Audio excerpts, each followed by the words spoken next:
Hello students, मैं smile से doctor Latika Jha, smile learning centre.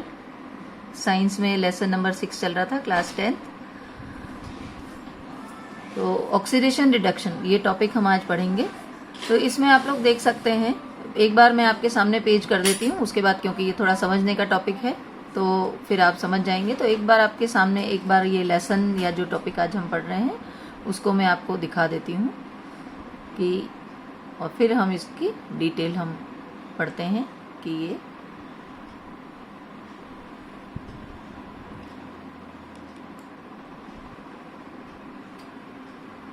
इसके बाद हम इधर आ जाते हैं ताकि थोड़ा पेज आपको बड़ा दिखाई दे।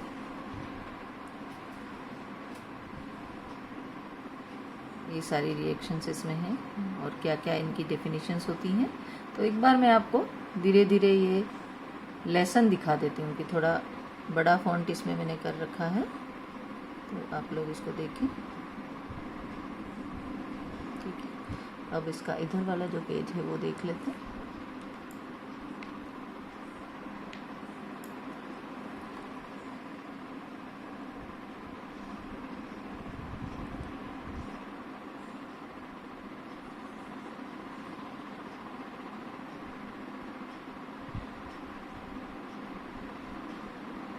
ठीक है, ये आपका लेसन है जो मैंने एक बार आपको बता दिया। अब हम थोड़ा सा इसमें जो जो टर्म्स यूज़ होती हैं उसके बारे में हम पढ़ेंगे कि भी इसमें क्या क्या जो शब्द आएंगे जिनको कि थोड़ा आपका परिचय करवा दूं मैं उससे।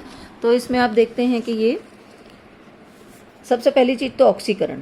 जैसे कि नाम से आपको पता चल रहा है कि ऑक्सीकरण कहीं ना कहीं ऑक्सीजन से जुड़ा हुआ है। ठीक है, तो ऑक्सीजन का जुड़ना मतलब ऑक्सीकरण, तो ये ऑक्सीजन से जुड़ा हुआ है, तो इसका इसी से नाम है। उसके बाद अपचयन। और आपको मैं एक बात बता दूं कि ऑक्सीकरण अपचयन हम साथ साथ क्यों पढ़ रहे हैं, क्योंकि अधिकतर ये दोनों घटनाएं एक साथ ही होती हैं। अगर किसी अभिक्रिया में दो पदार्थ होते हैं तो उनमें से एक पदार्थ का ऑक्सीकरण होता है और दूसरे का अपचयन होता है, या एक पदार्थ ऑक्सीकारक का कार्य करता है और दूसरा अपचायक का कार्य करता है। इसलिए दोनों अभिक्रियाएं अक्सर एक साथ ही होती हैं। ठीक है, तो ऑक्सीकरण यानी ऑक्सीजन का जुड़ना। अब अपचयन क्योंकि बिल्कुल इसकी उल्टी अभिक्रिया है और हाइड्रोजन को हम सोचते हैं कि ऑक्सीजन का बिल्कुल अपोजिट है, तो जहां हाइड्रोजन जुड़ता है उसको हम अपचयन कह सकते हैं। अब एक और टर्म आएगी कि ऋण विद्युतीय तत्व और धन विद्युतीय तत्व। तो ऋण विद्युतीय तत्व क्या होता है? देखो, ऑक्सीजन जो है यहाँ पर वो ऋण विद्युतीय तत्व है। क्यों? क्योंकि इसकी -2 वैलेंसी होती है, आप लोगों को मालूम है, आप लोग बड़ी क्लास में हैं अब। इसी तरह से chloride, iodide -1 valency, iodide -1 valency, fluoride -1 valency. ठीक है, सल्फर ऐसा है जो कहीं पॉजिटिव कहीं नेगेटिव, धन और ऋण दोनों तरह से एक्ट करता है क्योंकि ये पीरियोडिक टेबल के बीचों बीच होता है। लेकिन यहाँ पर ये सल्फाइड यानी कि S-2 तो ऋण विद्युतीय तत्व का कार्य कर रहा है। ठीक है, अब ये ऋण विद्युतीय तत्व किससे जुड़ते हैं? अगर हमें कोई यौगिक बनाना हो तो किससे जुड़ेंगे? ये किसी भी धन विद्युतीय से जुड़ करके फिर ये यौगिक बनाएंगे, क्योंकि अकेला ये स्थायी नहीं होता। और अकेला अगर पॉजिटिव आयन हो जैसे K+ हो या Na+ हो तो वो भी ये भी स्थायी नहीं होते, यानी कि स्टेबल नहीं होती। तो इनको किसी न किसी से जुड़ना है, तो ये धन विद्युतीय तत्व है, ये ऋण विद्युतीय तत्व है। ठीक है, दोनों मिल करके फिर ये किसी भी यौगिक का निर्माण होता है। जैसे सोडियम क्लोराइड है, पोटेशियम आयोडाइड है। पोटेशियम धन विद्युती, आयोडाइड ऋण विद्युती। धन विद्युती को हम पहले लिखते हैं, ऋण विद्युती को बाद में लिखते हैं।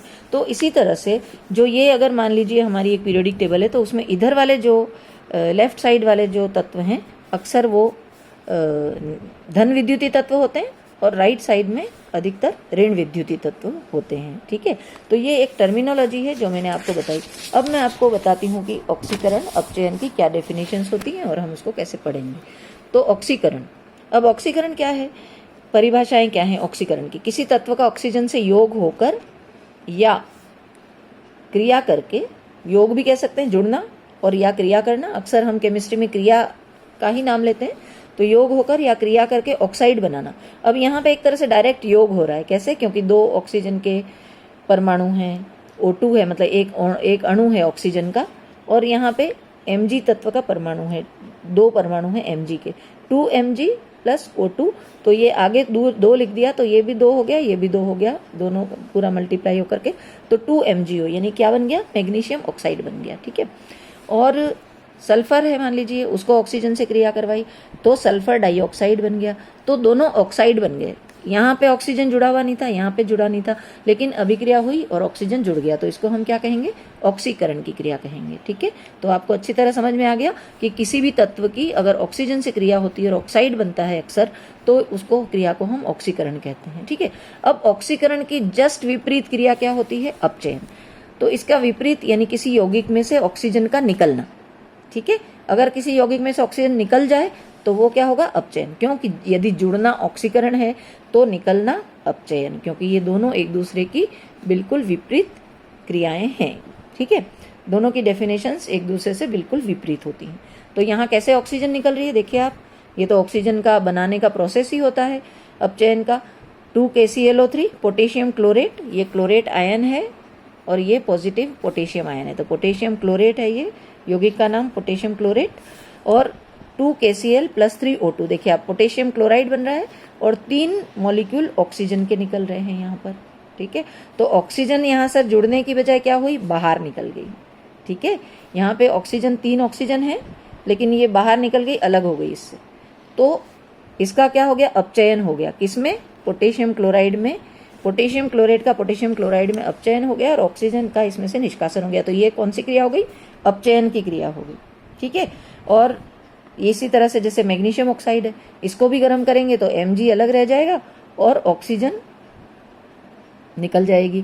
ठीक है, तो ये क्या हो गया, अपचयन की क्रिया हो गई। इसमें ऑक्सीजन बजाय जुड़ने के क्या हो रहा है, ऑक्सीजन बाहर निकल रही है। ठीक है, तो ये दोनों एक दूसरे के विपरीत क्या है। अब देखिए एक और डेफिनेशन इसकी, तो इसलिए ऑक्सीकरण अपचयन की कई डेफिनेशंस हैं, तो हम 1 बाय 1 इनको पढ़ेंगे और थोड़ा सा ध्यान से पढ़ेंगे। मैं इसीलिए आपको बहुत धीरे धीरे इसको बता रही हूँ कि आपको अच्छी तरह समझ में आ जाए।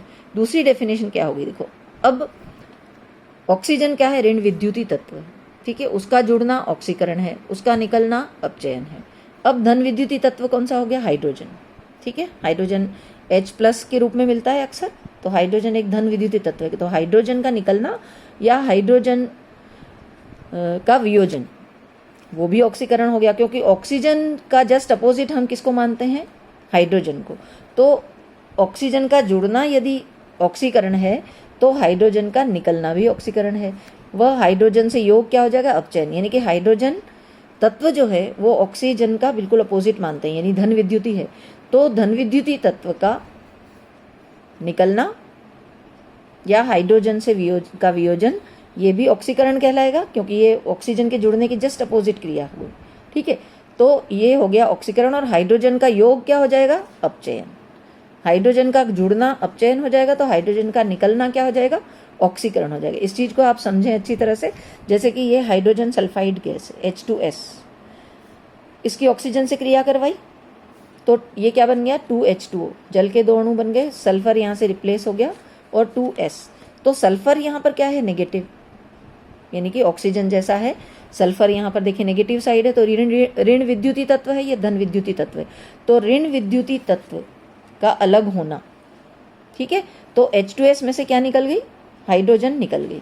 ठीक है, तो हाइड्रोजन का निकलना भी एक तरह से ऑक्सीकरण है। तो ऑक्सीजन का जुड़ना अगर ऑक्सीकरण है तो हाइड्रोजन का निकलना भी ऑक्सीकरण है। तो ये क्रिया किस चीज की हो गई, ऑक्सीकरण की क्रिया।